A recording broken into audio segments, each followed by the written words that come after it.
Wedwch chi wrthon ni bod trafnidiaeth yn bwysig i chi, a dyna pam mae Llywodraeth Cymru yn buddsoddi 800 miliwn o bunnau mewn trenau newydd sy'n fodern, sy'n ddibynadwy ac eisoes yn trawsnewid teithio tren ledled Cymru.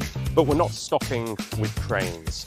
The bus bill will provide us with the power to enable us to put together a network and a timetable across all communities that ensures that bus services meet the needs of passengers. Ac yn ei wneud i'n haws nag erioed i dalu am eich taith gyda tocynnau syml, hyblyg, talu wrth fynd gan roi'r rhyddid i chi ddeithio pan eich eisiau, sut eich eisiau, heb unrhyw drafferth. Mae ffyrdd da yn cysylltu a'n cymunedau. Rydyn ni'n buddsoddi miliynau i drysio tyllau a gwellau arwynebau ffyrdd, mwyn i chi bod yn fwy diogel ac taith yn haws. Everyone should be able to go where they need to go, and that's whether you're using a wheelchair, pushing a pram, carrying your luggage.